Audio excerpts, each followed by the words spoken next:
வணக்கம் friends, welcome to சுவை eats. இன்றைக்கி நம்ம சேனலில் ஒரு டிஃப்ரெண்ட்டான பிரியாணி ரெசிபி தாங்க பார்க்க போகிறோம். வெஜிடபிள்ஸ் சேர்த்து சேமியா பிரியாணி சூப்பராக பண்ண போகிறோங்க. வாங்க எப்படி பண்ணுறதுன்னு பார்க்கலாம்.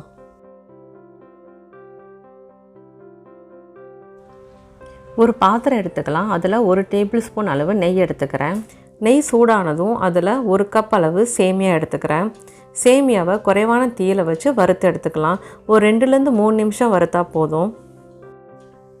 இப்போ சேமியா வறுத்ததும் அதை ஒரு பிளேட்டுக்கு மாற்றிடலாம்.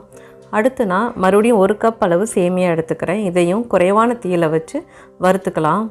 நீங்கள் ஆல்ரெடி வறுத்த சேமியா வாங்கினாலும் மறுபடியும் இதை நெய் சேர்த்து வறுத்து விட்டுக்கோங்க. அப்போ தான் நமக்கு பிரியாணி நல்லா உதிரியாக கிடைக்கும்.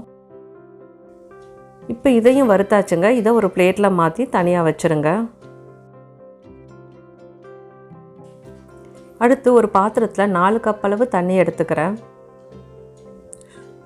இது கூட 1 டீஸ்பூன் அளவு எண்ணெய் சேர்த்துக்கலாம். எண்ணெய் சேர்த்தா தான் நமக்கு சேமியா ஒன்றோடு ஒன்று ஒட்டாமல் வரும்.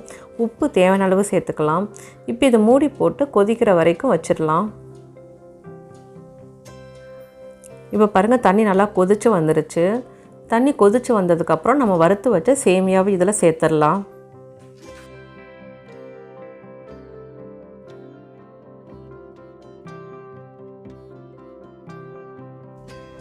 இதை ஒரு தாட்டி கலந்து விட்டுக்கலாம்.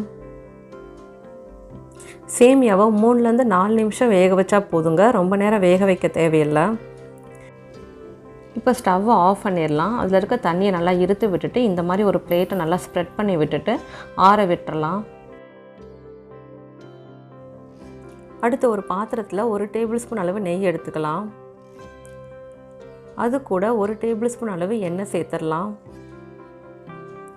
ரெண்டும் சூடானதும் இது கூட 1 பிரியாணி இலை, 1 ஏலக்காய், 3 கிராம்பு, 1 பட்டை, இது எல்லாத்தையும் வறுத்து விட்டுக்கலாம்.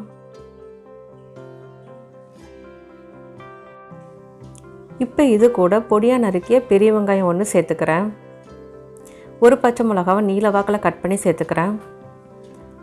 இது ரெண்டையும் நல்லா வதக்கி விட்டுக்கலாம். உப்பு தேவையான அளவு சேர்த்து வதக்கிக்கலாங்க. உப்பு சேர்த்து வதக்கும் போது நமக்கு வெங்காயம் சீக்கிரம் வதங்கிடும். இப்போ வெங்காயம் பச்சை மிளகாவும் நல்லா வதங்கினதுக்கப்புறம் இது கூட 1/2 டேபிள் ஸ்பூன் அளவு இஞ்சி பூண்டு விழுது சேர்த்துக்கிறேன். இதோட பச்சை வாசனை போகிற வரைக்கும் வதக்கி விட்டுக்கலாம். இப்போ இது கூட பொடியாக நறுக்கிய தக்காளி 1 சேர்த்துக்கிறேன். தக்காளி நல்லா மசிகிற அளவுக்கு வதக்கிக்கணுங்க. இப்போ தக்காளிலாம் நல்லா மசிஞ்சிருச்சு. இது கூட காய்கறி சேர்த்துடலாம். 1/4 கப் அளவு பச்சை பட்டாணி சேர்த்துக்கிறேன். இது கூட பொடியாக நறுக்கிய கேரட் 1, பொடியாக நறுக்கி உருளைக்கிழங்கு 1 சேர்த்துக்கிறேன். 2 பீன்ஸ் பொடியாக கட் பண்ணி சேர்த்துக்கிறேன். இது எல்லாத்தையுமே 2 நிமிஷத்துக்கு நல்லா வதக்கி விட்டுக்கலாம்.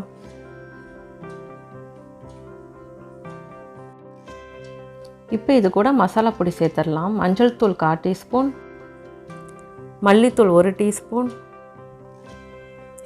மிளகாய்த்தூள் 1/2 டீஸ்பூன் சேர்த்துக்கிறேன். நீங்கள் உங்கள் காரத்துக்கு தகுந்த மாதிரி சேர்த்துக்கோங்க. கரம் மசாலா 1/4 டீஸ்பூன் சேர்த்துட்டு இதையும் நல்லா வதக்கி விட்டுக்கலாம்.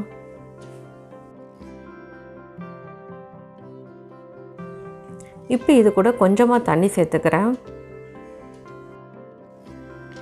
இதை நல்லா கலந்து விட்டுக்கலாம். இப்போ இது கூட கொஞ்சம் கொத்தமல்லியும் புதினாவும் சேர்த்துக்கிறேங்க. இதை நல்லா மிக்ஸ் பண்ணி விட்டுக்கலாம். இப்போ இதை மூடி போட்டு ஒரு 5 நிமிஷத்துக்கு குறைவான தீயில் வச்சு வேக வச்சிடலாம் காய்கறி எல்லாத்தையுமே. இப்போ 5 நிமிஷம் ஆகிருச்சு. காய்கறிகள் நல்லா வெந்துருச்சுங்க. இப்போ இது கூட நம்ம வேக வச்ச சேமியாவை சேர்த்துடலாம். சேமியா நல்லா ஆறிடுச்சு. இப்போ நம்ம இதை சேர்த்துடலாம்.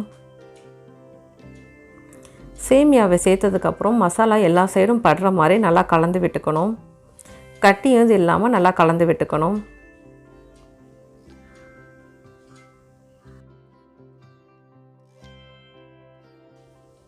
கடைசியாக இதில் 1 டீஸ்பூன் அளவு எலுமிச்சை சாறு சேர்த்துக்கலாம். சேர்த்துட்டு நல்லா கலந்து விட்டுட்டு ஸ்டவ்வை ஆஃப் பண்ணிடலாம்.